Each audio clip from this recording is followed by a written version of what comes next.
But let's first of all start, Chewie, with the actual story from last night about this tried and true, always failed, never worked benefit bashing from the right. Tēnā tātou katoa, good evening. The government is amping up its beneficiary crackdown today, telling the Ministry of Social Development that sanctions must be more vigorously applied.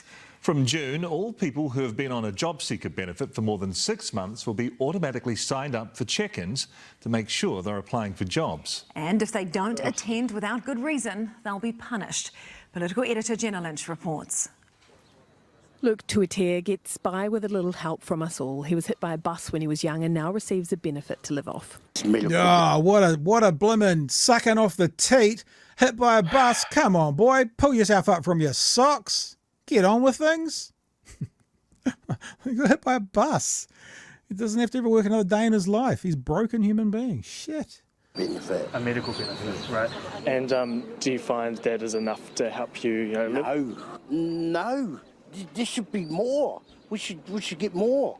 Increasingly, the little help doesn't stretch all that far. They say it's enough to buy your groceries, but the cost of living has gone up.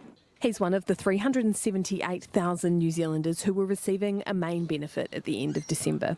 About 190,000 of them are on what's called the Jobseekers benefit, people who are ready to work, a number National wants to slash. People who actually are on Jobseeker benefit, they are deemed by the government to be able to work, can work, should be working. That's fucking today, not the Minister true! fired off a letter to the... Go for it. I've stopped it. You can go crazy. It's not true.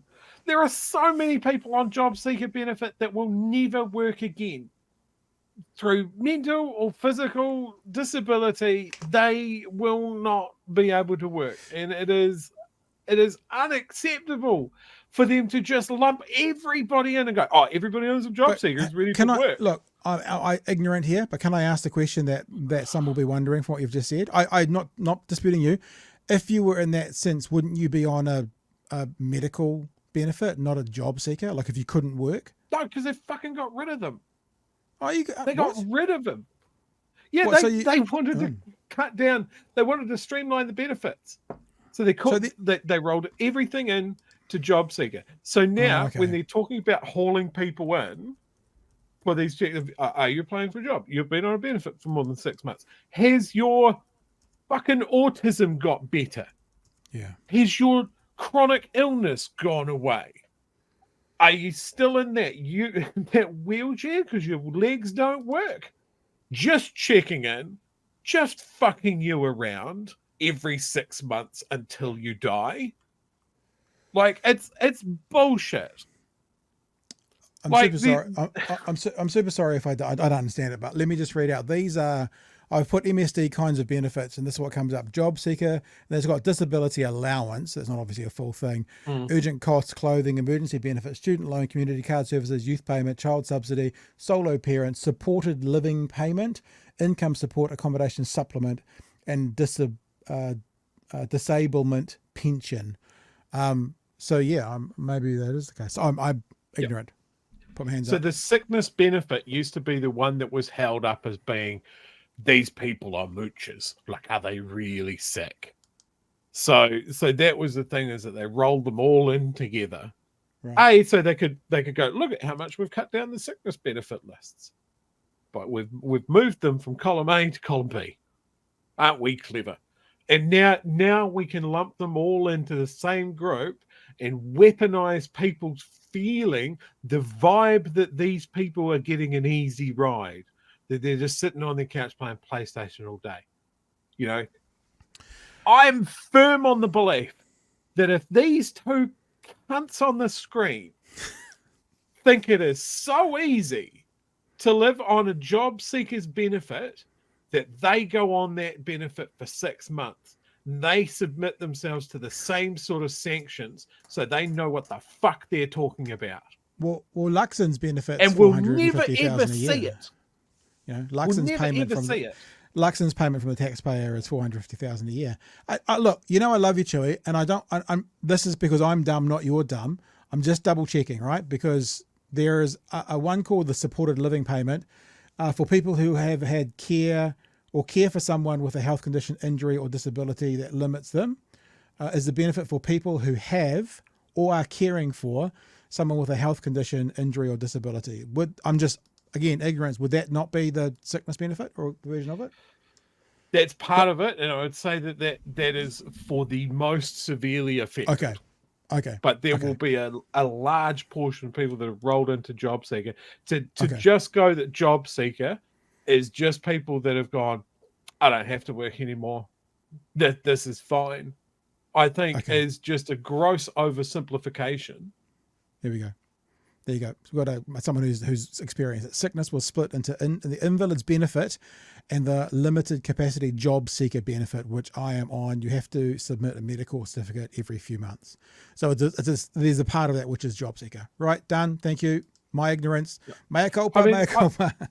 I saw a story from a close friend talking about someone that they knew that had spina bifida and gets brought in to WINS to see if they're applying for jobs. Like it's dehumanizing. And these guys don't get it because they haven't even been fucking downwind of being close to being in that position.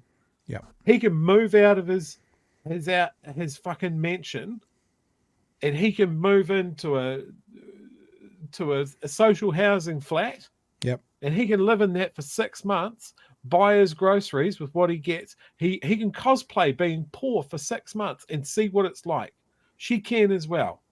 And then we'll see if it's easy. All right, we'll keep going. Well, what did you call these guys? You mentioned them, the certain kind of people on screen? C units. Right, here we go with the C units.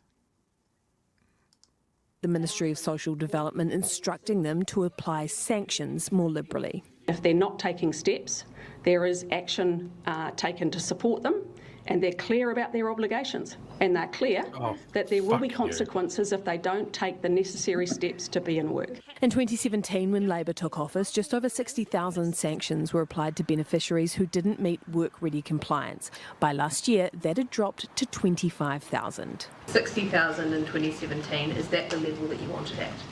Well, it'd be a good start. Sanctioning beneficiaries getting a mixed... So that means lower, because a good start means needs to be lower. Keep going. Reaction in Johnsonville. Sure, yeah, they should.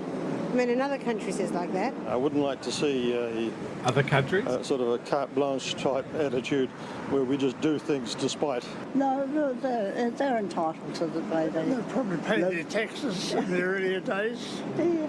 I'm working to put food on the table and going to work every day, and I think they should. I think there should be some sort of penalties for people that aren't doing what they could do.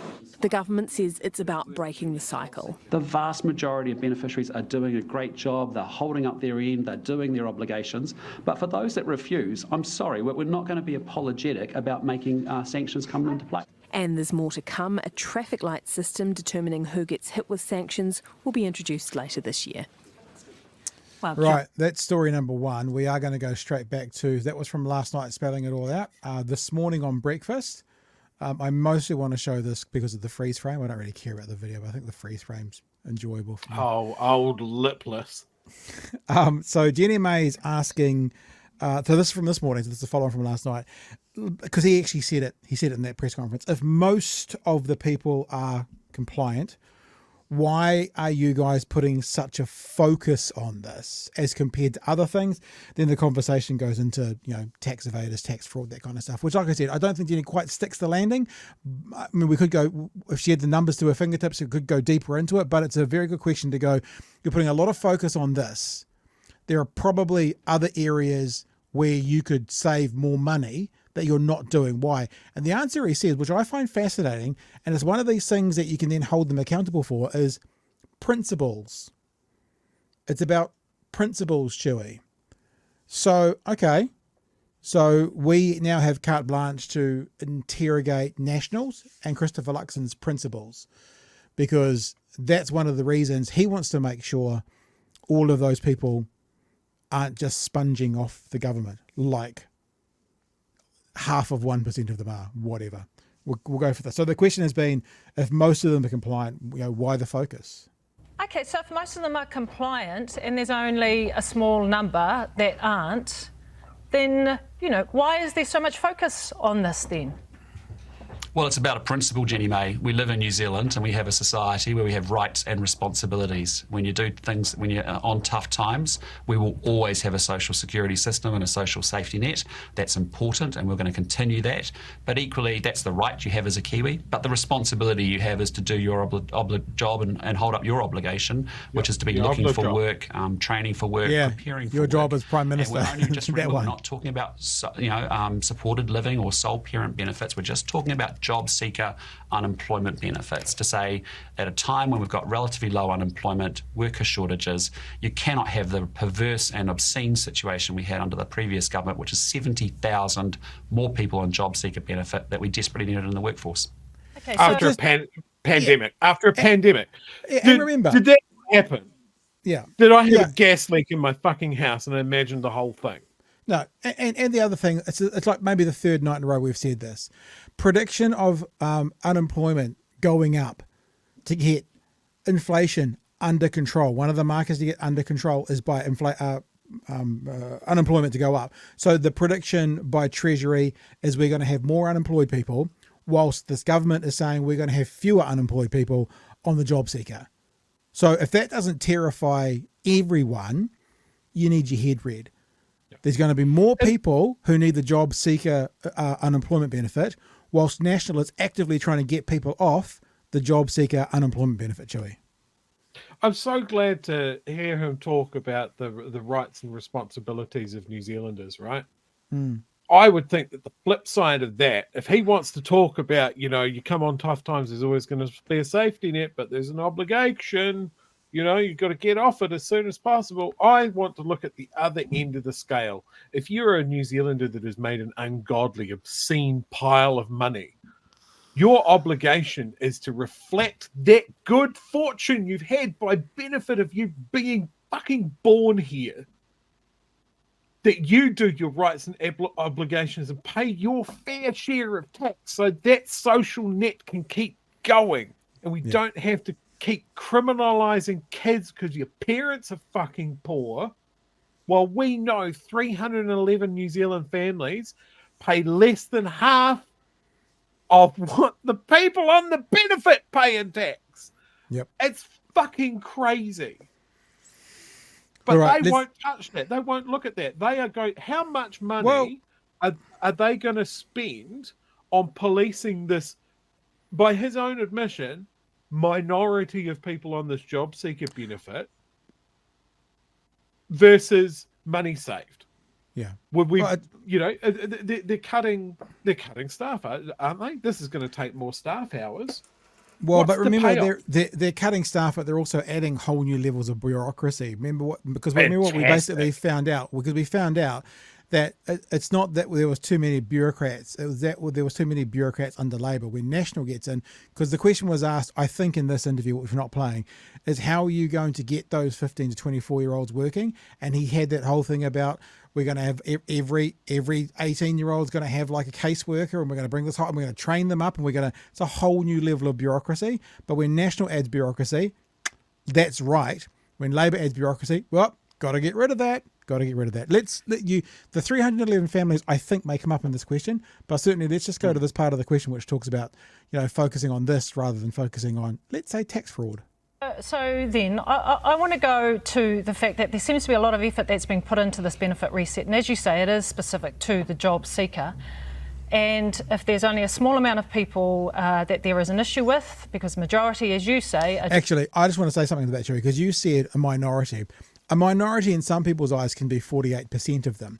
When we're talking about a small amount of people, you are talking about a microscopic number of people. If there are 190,000 people on the job seeker, you're talking about in the hundreds, if not the single thousands. So let's just not get all, and I'm not saying anyone's done this, but let's not get confused about the minority being, 60-40. It's probably 99.5 to 0.5. That's probably the scenario, if not more, 99.9 to 0.1. It might be that, doing what they're supposed to be doing. So what then, if we look at tax fraud, is the government doing about that? Because if we look at the amount, if we go to the Serious Fraud Office, they estimate that tax fraud is between 600 million to 7.4 billion.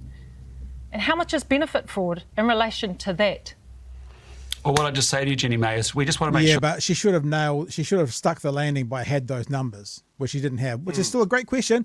Don't get me wrong, it's a great question, but she should have stuck the landing by saying this is what we've been reported that benefit fraud is, this is what tax fraud is, which she didn't get. I think we all know benefit fraud is less than tax fraud. It's a good question. Could have. That's an 8 from the Bavarian judges. Could have been a 10. In relation to that, Well, what I just say to you, Jenny May, is we just want to make sure people are meeting their obligations, whether it's around taxation, whether it's around welfare, whether it's around a range of topics. Which he doesn't answer, you'll be surprised. That's a It's non-answer. gone from the Minister to the CEO of MSD, a 1.5-page letter, just saying, hey, we've got these laws around sanctions, let's make sure they're applied. With respect to tax fraud, that is something that we are very focused on, and we're very interested in increasing the number of auditors. That's we why have we've in heard so IRD, much for example, about it. to go That's after why it's part of our 100-day focus, eh? system. And I think that is right. That is a right that we actually want to put more resources into that space in order to drive more tax revenue and to make sure people are doing the right thing there as well. And so this is about the principle. We live really at the heart of our society is this notion of rights and responsibilities. We have rights and responsibilities to the country and to each other, and that's what we're going to enforce. There you go. Rights and responsibilities. That's what it's all about, Chewy. Rights. I'm going to get sick of hearing responsibilities. rights and responsibilities, rights and duties over the next year, aren't I? I think so. So yeah, so that's the start of the program last night. We said we'd talk about this in more detail today. The story was they're going to put it. Look, this is what National does. They're like, we'll put a color coded system in, and everyone will fit into 3 simple bands, and if they don't, we'll kick them off. And basically got echoed again this morning. Pat, I can solve this. Yep. Nationalise something. I can That's solve not really this. No, I am going to go into the IRD and I am going to form a crack squad of wealth hunting badasses. A mercenary squad. We'll get a cool uniform. There'll be fucking matching bomber jackets or whatever.